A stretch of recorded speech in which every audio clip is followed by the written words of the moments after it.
Hello and welcome to PBCJ Presents, our weekly discussion series in which we examine some of the hot button issues of the day. I am Simone Absalom Gale. This week our focus is, after the budget, what next? It has been weeks since the Minister of Finance and the Public Service, Dr. the Honorable Nigel Clarke, presented the 2022-2023 budget. The ink has now fully dried on the fiscal document, but some clarifications are still needed on the major policy announcements. We are joined by the Minister of Finance for the next half hour as we seek to come to terms with the major budget highlights and the implications for you, the consumer. Dr. Clarke, thank you so much for agreeing to speak with us. Thank you for having me. It's my pleasure. Firstly, tell me a little bit about yourself. Where did you grow up? I was born in Kingston. I attended school here, and then I went to live in Westmoreland for about 4 years when I was about 10 years old. And that's how I ended up going to Monroe College, where I attended secondary school. I boarded for 7 years. And then after that, I went to UWI. I pursued math and computer science. I worked for a year and then pursued my graduate studies, master's and PhD at Oxford University in the UK. So what did you want to be while growing up? It depends on what age. When I was at the age of about 10 or 11, I wanted to be in the supermarket business. I actually pestered my parents to take up a job over the Christmas holidays when I just turned 11. I worked for a week in a supermarket in Westmoreland, pushing trolleys and putting sugar into bags and stamping them and taking groceries out. What about university? Later on, by the time I got to sixth form, I wanted to be an actuary. I was very good at mathematics. I studied mathematics. It was my passion and my love. And then I discovered a love for finance, and I went into finance. I worked internationally for a period, and then I came back to Jamaica. I worked in investment banking, came back to Jamaica, and I've been was in finance for 20 years approximately before entering politics. So why did you pivot into representation of politics? Because you could be continuing in banking and finance, making a lot of money. Yes, that's true. That's a question I ask myself. I find myself asking myself that question every day. But it's a very gradual process for me. I have always been extremely passionate about Jamaica.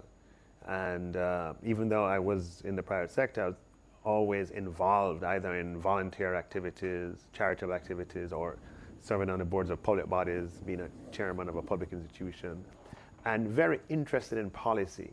And that interest that slowly over a period of time led to my involvement. And how has it been so far? It's been satisfactory for you, representing your people? I'm very passionate about what I do. I believe in the promise and the potential of Jamaica.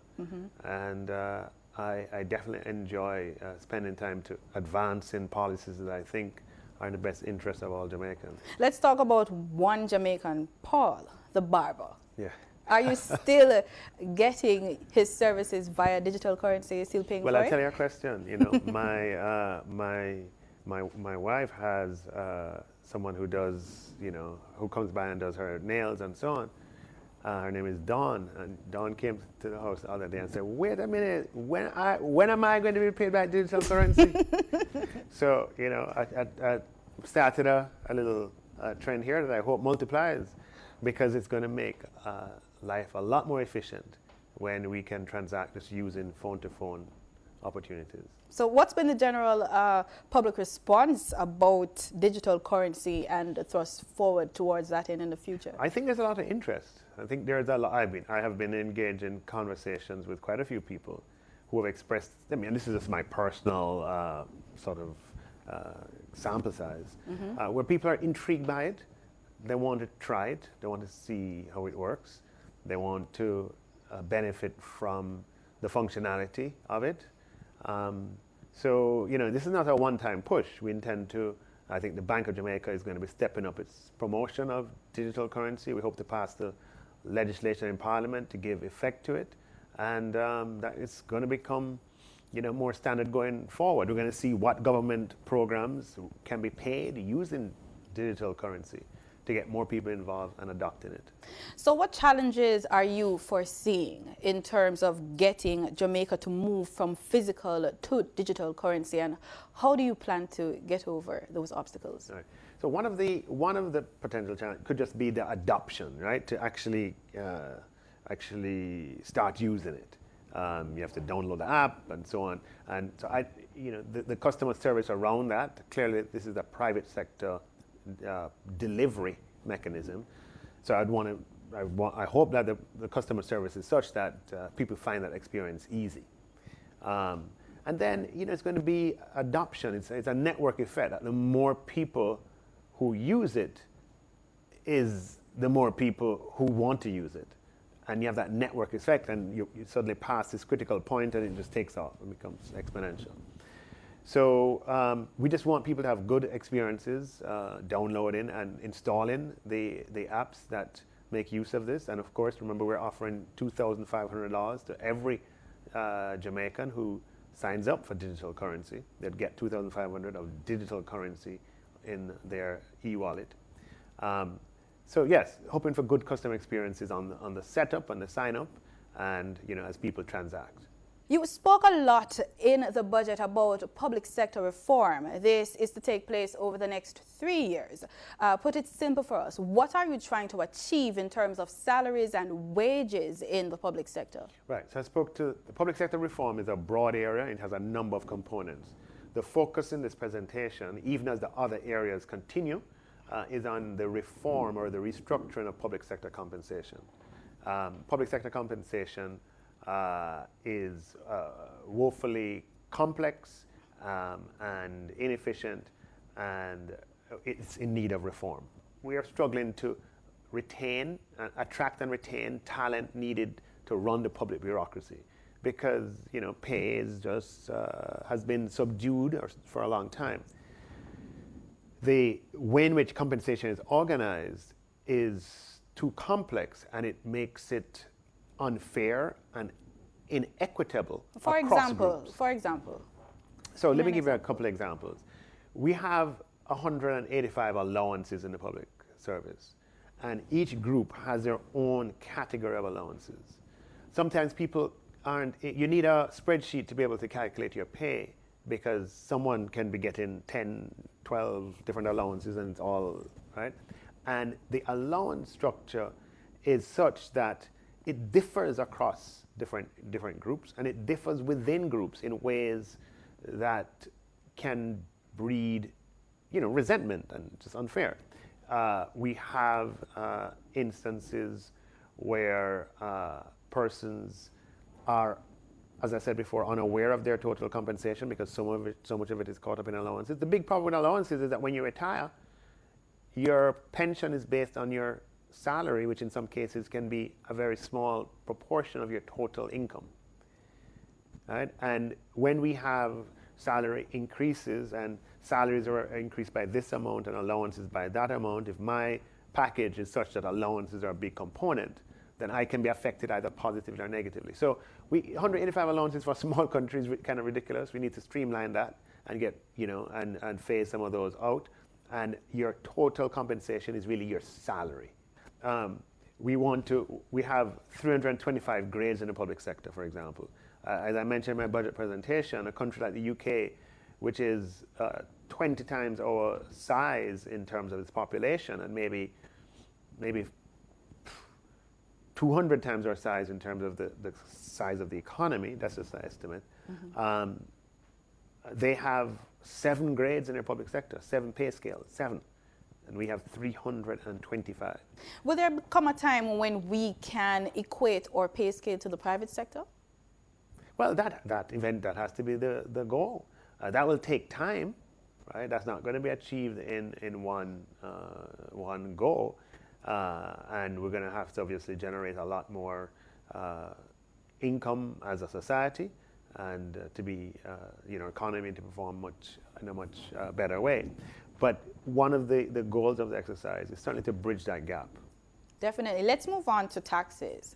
So while you announced no new taxes, how do you plan to generate an estimated tax revenue of $60-odd million over what was projected in the last fiscal billion, so to speak? Right. So what was projected in the last fiscal year? So last fiscal year, or the fiscal year just ending, tax revenues are forecasted to be $606 billion. Right? In the third supplementary estimates in January, that forecast was put in place. And for next year, we're targeting $671 billion, which is an increase of $65 billion or thereabouts. Generally speaking, when the economy grows, when there's more economic activity, then tax revenues grow. Right? Revenue is often based on economic activity. And we are projecting growth this year in the region of 3.5% or thereabouts. It could be affected by the war in Ukraine. We have to see what happens there. Tax comes in sort of three main types: tax on income and profits, tax on production and consumption, and tax on international trade. Those are the three components. And all of those components we expect to grow with economic growth. And as obviously inflation also affects revenue as well. Explain how does it affect revenue? But it affects expenses too, right? So you remember tax revenue is based on economic activity. Think about your income tax that people pay on their income, right? It's based on working. That's an activity. It's also based on the price of goods and services. You have GCT, that's based on the price of goods and services, and you have other taxes, SCT on alcohol and cigarettes, and SCT on many other items that are based on the price of those items. And if as those prices move, then you can have tax revenue moving with those prices. However, the thing about inflation, as I mentioned in my closing presentation yesterday, is that it doesn't just affect revenues, it affects expenditure. The government is the largest procurer of goods and services in the economy, and the things that we plan to buy next year are likely to be more expensive than what we paid for them this year. So inflation doesn't have any net benefit for the government. It affects both. But the more important factor is the growth in revenues that comes from real economic growth. That is what really makes a difference, because that leads to growth in revenues with a less than commensurate growth in expenditure. All right, we're going to take a quick break. We have a lot more to discuss. We're going to be talking about the new banknotes and everything. So stay with us. PBCJ Presents. We'll be right back. The minister will be with us still in studio.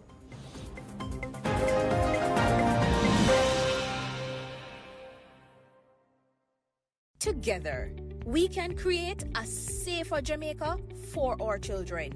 We need to get the guns and save our country.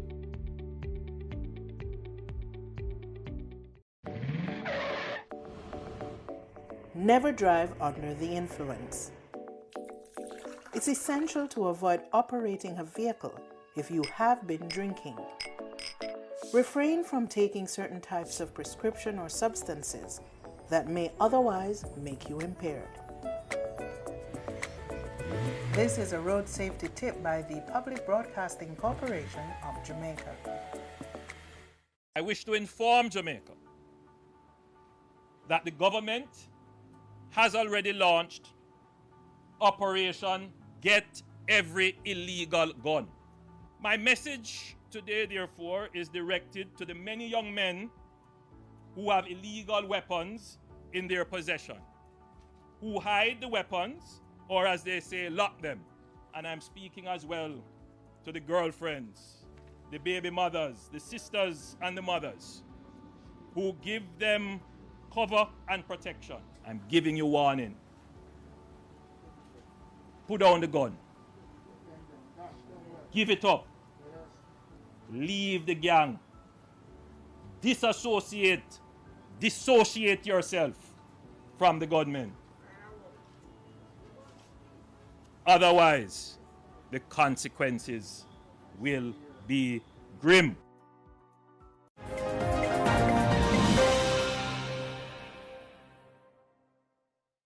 Welcome back to PBCJ Presents. We're talking about the budget and what next? What does it mean to you, the consumer? Minister, you said no new taxes, which is great. And We're seeing, though, that there are increased prices when we go to the supermarket, when we go to our retailers. How so?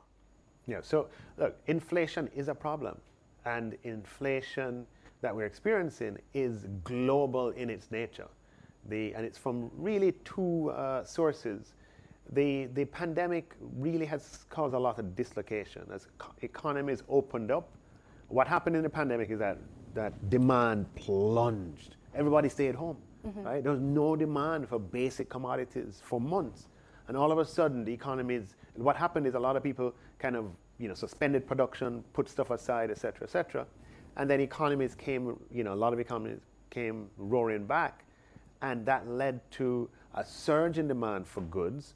And how that surge for demand for goods was rationalized in the market is that prices began to move. So we've seen commodity prices move all across the world. All nearly 200 countries in the world are battling. So it's not just Jamaica. It's not it just has Jamaica. nothing to do with what the government has done No. and how you've shaped your budget and anything like that. No, it's totally related to the global phenomenon. The United Kingdom just yesterday, yesterday, announced one of the highest inflation rates in 30 years. In the United States, in January, they had the highest inflation rate in their countries for 30 years.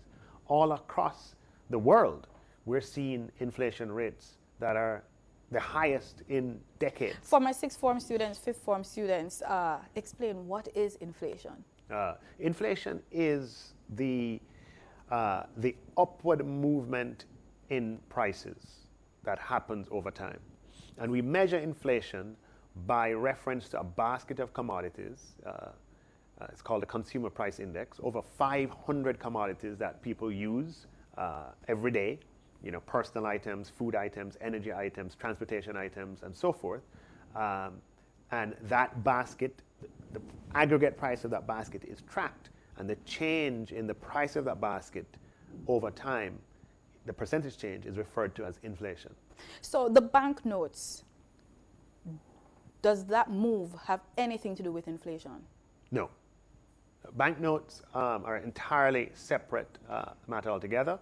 The central bank would have written to me in their own independent assessment that two things. One, Jamaica needed a new note, $2,000 note, because the $5,000 note, even though it is widely accepted uptown and in professional circles, the $5,000 note is not as accepted on the street corner, in a corner shop for the taxi, just because tendering it means that the vendor has to surrender a lot of change. Right? Because there's nothing in between. So the BOJ, in their independent assessment, they wrote to me completely unprompted that a new 2,000 denomination is required. I can accept that. They also wrote to me and said, look, we're spending too much to purchase currency from abroad because it doesn't last long enough. And our currency is too easy to counterfeit. There are technologies available, material technology that can allow notes to last twice as long in some cases, and also security features that make it very, very, very difficult to counterfeit. And they recommended that we upgrade our notes to incorporate these changes, new material and new security features. And hence, we have a new suite of banknotes. I can get into the images and so on if you want, but that's the background to it. That's what I basically wanted to find out. Like, why do we need another note? Yeah. Moving on, though, you put in place $2 billion to help the poor with gas prices. Are there any second thoughts in following a model like Barbados, where the government has capped the price per litre for an initial 6 months? Yeah, so we yesterday announced the details of the government's intervention, where we're going to provide $600 million in support to approximately 23,000 taxi operators. Each one will obtain a one-off grant of $25,000, in addition to a $200 million revolving loan fund where taxis can purchase items used in providing the service, batteries, tires, spare parts, and so on. In addition, we announced a $2 billion We Care energy copay program, where the government will contribute towards the bill of JPS customers who consume 200 kilowatt hours of electricity or less in the months of April, May, June, and July. Why only 3 months? And 4 months. Why only 4 months? And let me just finish what I was saying first. I'll answer that next. And that will, focusing on 200 kilowatt hours and lower will cover 81% or nearly 500,000 JPS customers. That's 500,000 households. So the government is intervening on behalf of the Jamaican people with a strategy that prioritizes and that targets those who need it most. Let me just say something. When you're on 100 kilowatts per hour, per month, you have one room or two rooms, you have a TV, you have a fan, you have a fridge, you have a stove, a radio, a few lights, sockets to charge your phone, and that's it. You live in basic, and we have 150,000, 200,000 households like that, and the idea is to target those households and provide some assistance. Even though at a 200 kilowatt level, we are, I think in that group you'll have persons who live modestly in modest housing schemes and so forth. And this is an example of the government making an attempt to help to cushion the impact of the crisis. But why only a few months? Resources are limited, and so let's see what happens. We hope that conditions will improve. Okay, so I don't have a taxi, but I've been seeing, a massive hike in getting fuel for my vehicle. Yes. So why can't myself and other regular Jamaicans who are not taxi operators get any help? Right, and that's a very good question. And governments, when they intervene in times of crisis using taxpayer funds, the government, for a caring society, for us to have a caring and progressive society, you want to make sure that intervention is targeted to those who need it most. And that's not to say that you don't have a need or I don't have a need, but we have to recognize that there are hundreds of thousands of people, not 10,000, hundreds of thousands, several 100,000 who need it more than you. So I hear you that you're hurting, and I understand, okay? All we're trying to do is to, target the 500,000 households that might be hurting a little bit more than you. And by targeting taxi operators, remember that the persons who take public transportation are probably 3 times as many as the persons who are fortunate enough to have a car. And those persons who take public transportation are at the mercy of operators who feel they need to increase prices, right? So we are intervening using a philosophy and a model that we want to prioritize the most vulnerable. The most vulnerable, of which we're talking several 100,000, right? If you took 500,000 people in who would benefit from the JPS copay, and each household has 3 to 4 persons, you're talking about 1.5 to 2 million people. Okay. All right, since we're talking about, fuel and gas and all that, let's talk about electric vehicles. You have made some announcements in terms of import customs and duty from 30% to 10% for an initial 5-year period. What feedback have you been getting from the private sector on this initiative? I think people are very excited about it. People are a little worried about the fact that we want to limit it to 1,000 vehicles, and I understand that because that is artificial, right? But the government derives tens of billions of dollars from the importation of motor cars. $30 billion or thereabouts. That's a big source of government revenues. And we can't put ourselves at risk of losing it all overnight without a replacement. And hence just a little caution that let's start sort of modestly. But the reaction has been very positive. Electric vehicles are not the cheapest vehicles, but persons, us Jamaicans, something new, we want to. So you expect that there's going to be a rush on purchasing electric vehicles? I think that we'll have a substantial increase in electric vehicles. Let's put it that way. I hear the batteries are expensive, though. Are you going to be helping us out? Well, we just announced in Parliament yesterday that lithium-ion batteries used in renewable energy they come in without duty anyway, but just announced that they'll come in without GCT to make it more affordable as we transition our society to a renewable energy future. Is that enough, though? Well, what do you mean? You know, it is what the government can. It's all about what can be done, right? While also ensuring that other competing interests are satisfactorily addressed. Mm-hmm. When can that become, you know, more established? When is it going to be in effect? It's going to be in effect in the first quarter of the new fiscal year. So we just have to bring in the first quarter of the next fiscal year, this will be in effect. Okay. Yeah. All right. Is there any other issue that you would like to raise? I mean, you raised some of them in Parliament yesterday. It was quite entertaining, talking about some of the criticisms that you've heard, some of the concerns that persons have raised based on the content of your budget. Is there anything you'd like to reiterate? No. No, just to say that, you know, Jamaica, we can all be proud of ourselves and our society that we got a real big hit to the gut with this pandemic, a historic contraction we've never experienced before. We lost 150,000 jobs in 4 months. That's 12 or 13% of our workforce. And yet little Jamaica is able to bounce back and had phenomenal expansion in the economy last year, and 100,000 jobs returned. That's before the DRMA was lifted. So we expect some of that momentum to continue. And so that should just give us confidence that, look, you know, we're not going to get rid of crises. Crises are a part of life. And for a small open economy, as has been our experience over the last 30 years, we will have crises. But we can manage those crises, and we can recover, and recover stronger.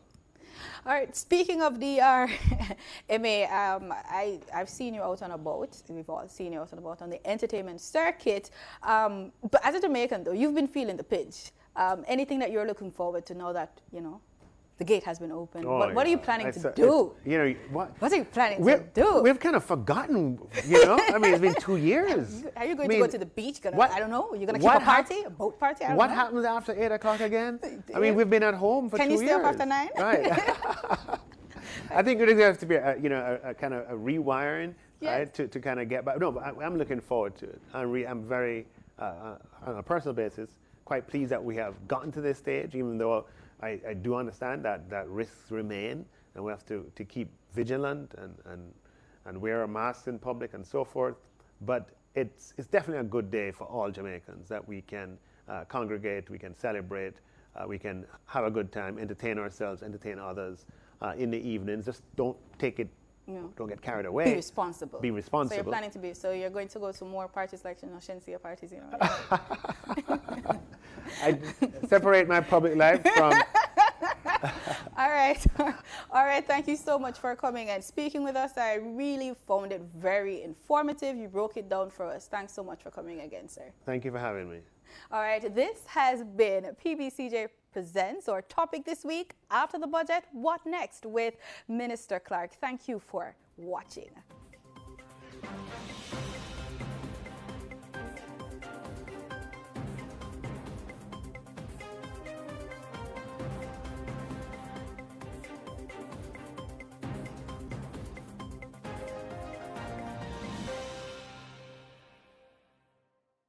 Here is a special parenting message brought to you by the National Family Planning Board, 5 Sylvan Avenue, Kingston 5.